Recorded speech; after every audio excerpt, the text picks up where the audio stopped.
नमस्कार, स्वागतम। आप देख रहे हैं अपना उत्तराखंड और मैं हूं आपके साथ श्रेया दीक्षित। बुलेटिन की शुरुआत करते हैं बड़ी खबर के साथ, जहां मुख्यमंत्री श्री पुष्कर सिंह धामी ने नई दिल्ली स्थित उत्तराखंड सदन से वर्चुअल माध्यम से सीएम हेल्पलाइन की समीक्षा के दौरान अधिकारियों को निर्देश दिए कि सीएम हेल्पलाइन पर आई सभी शिकायतों का समयबद्धता से निस्तारण किया जाए। आगामी 15 दिनों में लंबित शिकायतों का सकारात्मक निवारण किया जाए। उन्होंने सख्त निर्देश भी दिए जिन अधिकारियों ने पिछले 1 माह में सीएम हेल्पलाइन पोर्टल में लॉगिन नहीं किया है, संबंधित विभागीय शीघ्र उन अधिकारियों का यथाशीघ्र स्पष्टीकरण है। यदि स्पष्टीकरण में संतोषजनक कारण नहीं बताया जाता है तो संबंधित अधिकारियों के खिलाफ कार्रवाई की जाए।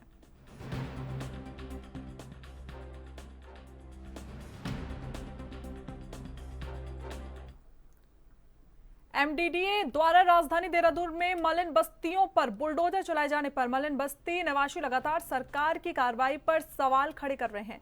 वहीं इस बात पर भाजपा से धर्मपुर विधायक विनोद चमोले ने कहा कि इस अभियान को मलिन बस्तियों के विरोध में नहीं देखा जाना चाहिए, क्योंकि एनजीटी के कारण हाई कोर्ट ने जो आदेश दिए हैं उसके अनुसार लोगों को चिन्हित कर उन पर कार्रवाई चल रही है और इसकी वकायत जांच पड़ताल हो रही है।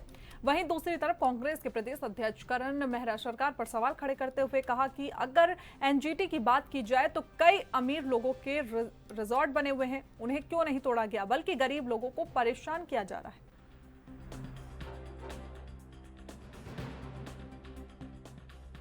देखिए, मैंने पहले एक बात कही है कि इस अभियान को मलिन बस्तियों के विरोध में अभियान नहीं देखा जाना चाहिए, क्योंकि ये जनरल कोई अतिक्रमण हटाओ का अभियान नहीं चल रहा है, बस्तियों पर नहीं चल रहा है।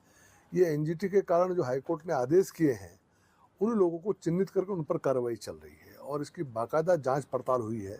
अभी काठबंगला क्षेत्र में गब्बर सिंह बस्ती में भी इसी प्रकार की कार्रवाई चल रही थी। एक महिला की मौत भी दुर्भाग्यपूर्ण रही, वहाँ पर हुई है। और उसके बाद मैं देख रहा था कि वहाँ पर दोबारा से फिर जांच हो रही है। तो हम लोग ये सुनिश्चित कर लेना चाहते हैं कि 16 से पहले के जो लोग हैं उन पर कोई कार्रवाई न हो। हालांकि हम इन कार्रवाइयों के बहुत पक्षधर नहीं हैं, लेकिन कठिनाई यही है कि हाईकोर्ट के आदेश हैं और हाईकोर्टों के आदेशों से ऊपर कोई सरकार नहीं होती है, ना ही कोई व्यक्ति हो सकता है। उन आदेशों का पालन करना होता है, लेकिन पूरी छानबीन करने के बाद जो लोग 16 के बाद के लोग हैं उन्हीं पर कार्रवाई हो रही है, ये बात तय है, इसमें कोई संदेह नहीं होना चाहिए। देखिए, ये कैसे बसासत हुई? क्या तब प्रशासन को चेतना नहीं चाहिए था? और जहां तक एनजीटी इत्यादि की ये बात करते हैं तो पुलिस का इतना बड़ा जो ऑफिसर्स कॉलोनी बनी है स्पना नदी में, वो कैसे बन गई? विधानसभा कैसे बन गई? अनेकों अमीर लोगों के रिजॉर्ट बने हुए हैं जिसमें अतिक्रमण भी है और चीजें भी हैं, उनके रिजॉर्ट नहीं तोड़ डाले, गरीबों को बेघर किया जा रहा है। और कई तो ऐसे हैं जो ठीक ठाक हैं, जिनके पास 14 के 15 के भी कागजात हैं, लेकिन उनके घरों में भी किसी नेता के कहने पर डोजर चलाया जा रहा है। एक पार्षद है जिनकी संपत्ति में इस तरीके का कार्रवाई एक नेता के कहने पे की गई है, तो निश्चित ही ये दुखद है। कांग्रेस ने हमेशा लोगों को बसाने का काम किया। अच्छा होता कि सरकार जो हमारे देश के नागरिक हैं उनके रहने की कहीं पहले व्यवस्था करती, उसके बाद खाली कराती। अगर खतरे में आज हैं तो पहले भी थे, आज भी हैं, तो कहीं बसाए, तब उनके आशानों को खाड़े। छोटे छोटे बच्चे जो दूध पीते बच्चे हैं, बुजुर्ग 80 साल 90 साल के माँ बाप वहां देखने को मिल रहे हैं जो घरों में हैं, घर तोड़ के उनको बेघर किया गया है। निश्चित ये दुखद है। मैं कह रहा हूँ, जिस तरीके से हॉर्टिकल्चर के घोटाले में सरकार सुप्रीम कोर्ट गई थी, उसी तरीके से आज एनजीटी हाई कोर्ट का हवाला देते सुप्रीम कोर्ट सरकार क्यों नहीं गई? गरीबों को बचाने के लिए सुप्रीम कोर्ट नहीं जाती, लेकिन अपराधियों को बचाने के लिए हाईकोर्ट के निर्देश पर सुप्रीम कोर्ट सरकार जाती है, भले ही वहां से डांट खा के आई है। तो ये हमारा कहना है कि गरीबों को उजाड़ा ना जाए, उनके बसाने की, उनको कहीं छत देने की पहले कोशिश। उत्तराखंड में प्रदेश के महामहिम राज्यपाल गुरमीत सिंह जनपद भ्रमण पर गुरुवार को काशीपुर पहुंचे। काशीपुर मंडी गेस्ट हाउस पर पहुंचने पर अपर जिलाधिकारी पंकज उपाध्याय, उप जिलाधिकारी अभय प्रताप सिंह, गौरव चटवाल, एएसपी अभय कुमार सिंह ने पुष्पगुच्छ देकर राज्यपाल का स्वागत किया। मंडी गेस्ट हाउस पहुंचने पर राज्यपाल को गार्ड ऑफ ऑनर भी दिया गया। इस दौरान पूर्व विधायक हरभजन सिंह चीमा ने बताया कि राज्यपाल अपने अल्प समय के लिए मंडी गेस्ट हाउस विश्राम के लिए रुके और उनको पुष्पगुच्छ देकर वहां पर सम्मानित किया गया।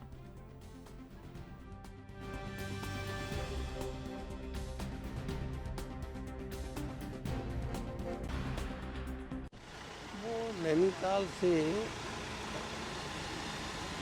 जा रहे थे जाकर देहरादून, क्योंकि लंच टाइम था तो उन्होंने अपने वर्कर्स का सबका लंच यहाँ पर करने के लिए व्यवस्था करवा दी। तो सबने यहाँ पर लंच किया, उन्होंने भी यहाँ पर लंच लिया और बाकी उन्होंने कोई पब्लिक या वर्कर्स मीटिंग यहाँ पर नहीं बुलाई।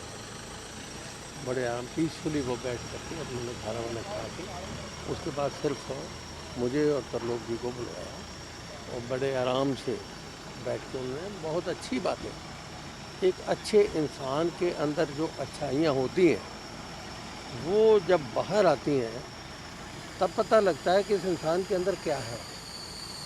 ये कहने के लिए हम तो सिर्फ इनको गवर्नर समझते हैं, लेकिन ये निरा गवर्नर ना हो करके जिस आदमी ने फौज में भी इतनी ऊंची पोस्ट तक मतलब ये काम किया हो, इतनी उम्र तक काम किया हो और आज वो गवर्नर की पोस्ट पर काम कर रहा हो, तो उसे नॉलेज बहुत धार्मिक उनमें मैंने ये पाया तो उनमें राजनीतिक नॉलेज भी है, धार्मिक नॉलेज भी है और धार्मिक नॉलेज के ऊपर काफ़ी उनका मैं ये समझता हूँ कि ज्ञान उनके बीच में है, जिसके ऊपर उन्होंने काफ़ी देर तक हमसे चर्चा वार्ता की और अब वो क्योंकि रास्ते में हैं, जा रहे हैं, कभी न कभी मैंने कहा था कि आप आइए और यहाँ पर खुले समाज में एक बार आप काशीपुर का मौका दें, तो उन्होंने उसको स्वीकार किया।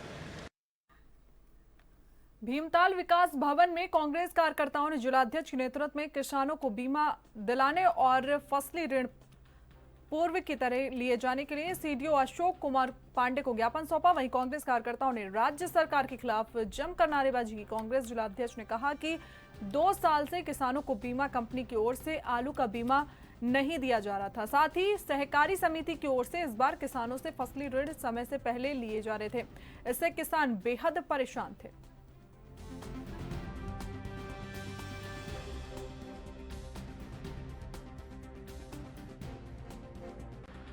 आज यहाँ पर सीडीओ साहब से बात करिए, हमारा सभी कांग्रेस पार्टी का शिष्टमंडल यहाँ पर आया हुआ है। हम लोग देख रहे हैं जिस तरीके से हमारे जो पहाड़ के जो हमारे काश्तकार हैं, जिस तरीके से उनको हम लोग फसल बीमा दिलवाने की बात यहाँ पर कर रहे हैं और जिस तरीके की इन्होंने एक गाइडलाइन दे रखी है कि जो पिछली बार की जो नियम थे उसमें हम लोगों को 9 महीने 10 महीने 1 साल का समय मिलता था, लेकिन इस बार इन्होंने जून 30 को इन्होंने इस कह दिया है कि भाई अपना जो है वो जमा करें, अन्यथा उन पर वो उनको डिफ़ॉल्टर घोषित कर दिया जाएगा।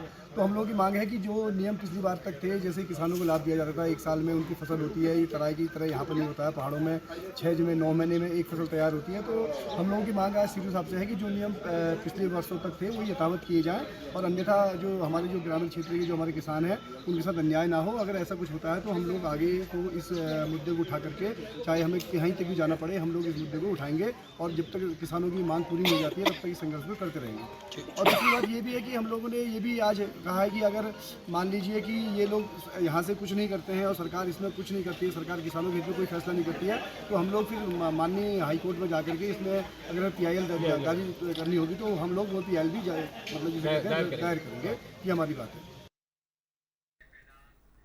बद्रीनाथ और मंगलौर विधानसभा सीटों पर 10 जुलाई को उपचुनाव होना है, जिस पर मुख्य विपक्षी दल कांग्रेस और सत्ता दल बीजेपी ने अपनी जीत के दावे ठोकने शुरू कर दिए हैं।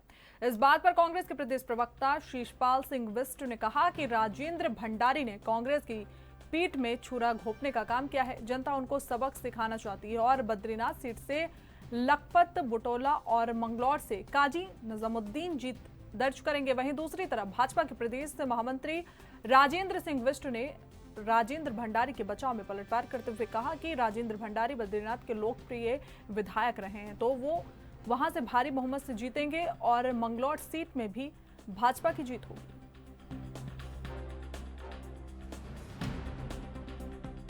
देखिए, बद्रीनाथ विधानसभा पर भाजपा ने कांग्रेस से तोड़ करके जो है प्रत्याशी बनाया है और जो प्रत्याशी भाजपा ने बनाए हैं उन्होंने जनादेश का अपमान किया है, कांग्रेस की पीठ में छुरा भोंकने का काम किया है, तो जनता उनको सबक सिखाना चाहती है।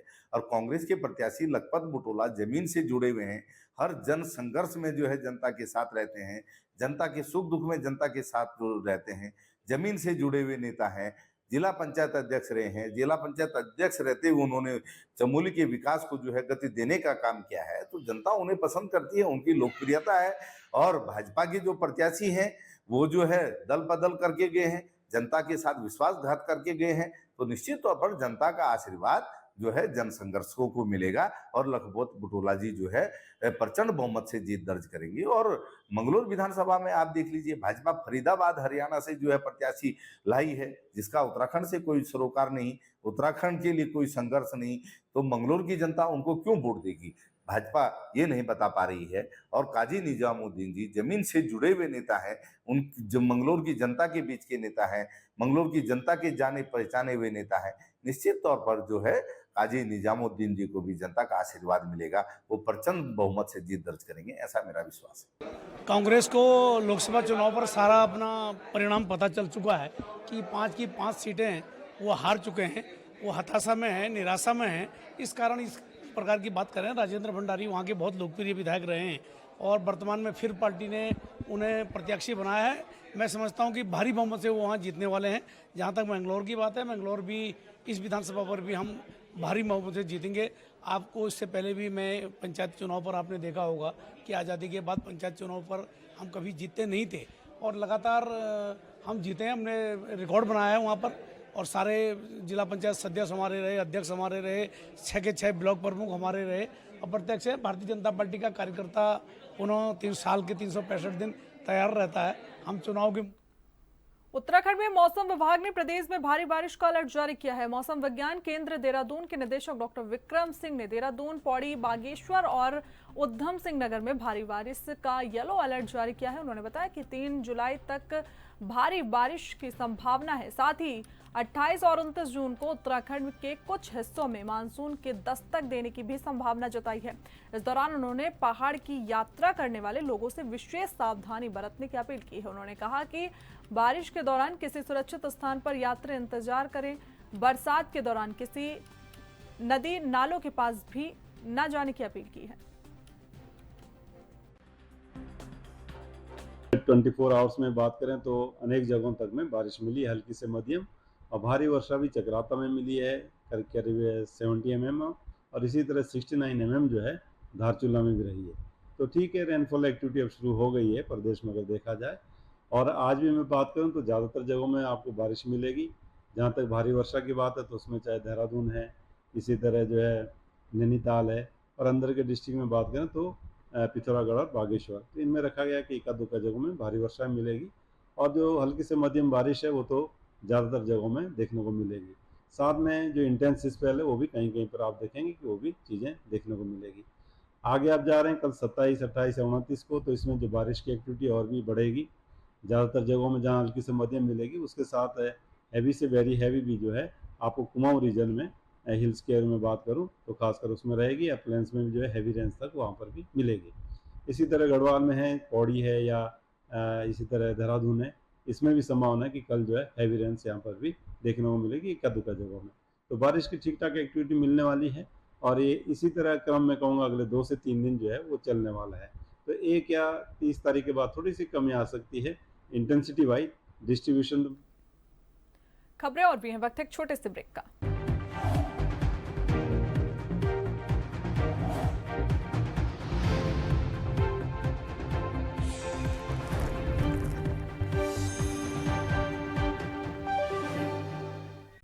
ब्रेक के बाद बुलेटिन में एक बार फिर आप सभी का स्वागत है। खबरों में आगे बढ़ते हैं। राज्य सरकार में पीआरडी स्वयंसेवक विभिन्न विभागों में अपनी सेवाएं देते रहते हैं। ऐसे में पीआरडी द्वारा लगातार अपनी कई मांगों से राज्य सरकार को अवगत कराया जा रहा है। इस पर विभागीय मंत्री रेखा आर्या ने जानकारी देते हुए बताया कि पीआरडी जवानों की मानदेय में 80 रुपए प्रतिदिन की बढ़ोतरी कर दी गई है, जिसका कि शासनादेश जारी कर दिया गया है। पूर्व में पीआरडी स्वयंसेवकों को प्रतिदिन 570 रुपए मानदेय दिया जाता था, जो कि अब 80 रुपए की बढ़ोतरी करने पर 650 रुपए प्रतिदिन हो गया है।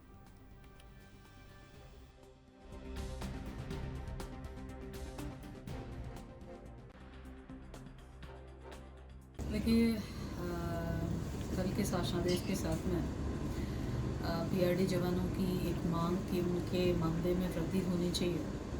उस मांग को पूर्ति करने की दिशा में एक बढ़ता हुआ कदम है। मैं माननीय मुख्यमंत्री पुष्कर सिंह धामी जी का बहुत धन्यवाद देती हूँ। सामान्यतः किसी भी मानदेय कर्मी का मानदेय उस समय बढ़ाया जाता है जिस समय हम चुनाव के आसपास होते हैं, लेकिन मैं माननीय मुख्यमंत्री जी का विशेष धन्यवाद करती हूँ कि उन्होंने विभाग की मंशा को समझते हुए पीआरडी जवानों की समस्याओं को समझते हुए जिस समय नितांत आवश्यकता थी उस समय उनका जो है मानदेय वृद्धि करने का काम किया है। तो इसके लिए मैं उनका हृदय की गहराइयों से धन्यवाद करती हूँ। इस बढ़ते हुए मानदेय के साथ में हमारे पीआरडी जवान अब ऊंचे मनोबल के साथ में काम करेंगे, क्योंकि हम ये देखते हैं कि किस प्रकार से हमारे पीआरडी जवान, चाहे वह चार धाम यात्रा हो, चाहे वो चुनाव का समय हो या कोई भी ऐसे आपदा से संबंधित कोई प्रकरण हो, वो अपनी अहम भूमिका निभाते हैं और उस भूमिका का सम्मान या उस भूमिका में उनके मनोबल को बढ़ाने का काम यह मानदेय करता है। तो मैं समझती हूँ कि ये बहुत अच्छा परिणाम जो है आज विभाग के प्रयासों से निकल कर आ पाया है और पीआरडी जवान लगातार अब इस चीज़ को कहते आए थे, जो कि मुझे खुशी है कि हम सब लोग जो है। हल्द्वानी में एक ज्वेलर्स को शातिर दंपत्ति ने 2.5 लाख का चूना लगा दिया। दरअसल ज्वेलरी खरीदने के बाद सराफा को ऑनलाइन पेमेंट कर स्क्रीनशॉट दिखा दिया, लेकिन खाते में रकम नहीं पहुंची। बता दें कि बुधवार दोपहर करीब 3 बजे एक महिला और पुरुष Krishna diamond and gold jewellery में पहुंचे। उन्होंने खुद को पति पत्नी बताया और अपनी शादी की सालगिरह की खुशी में डायमंड रिंग और 20 ग्राम का गोल्ड कॉइन खरीदा। भुगतान करने का स्क्रीनशॉट उन्हें दिया गया और चलते बने।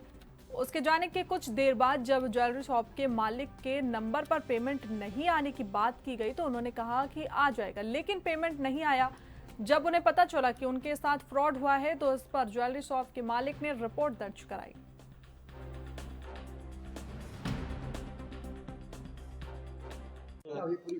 ये घटना जो है कल की है। कल लगभग 3:30 बजे दो आए पति पत्नी बन के। उन्होंने यहाँ आके स्टोर में बोला भाई आज हमारी एनिवर्सरी है और हमने थोड़ा सा ज्वेलरी भी खरीदनी है।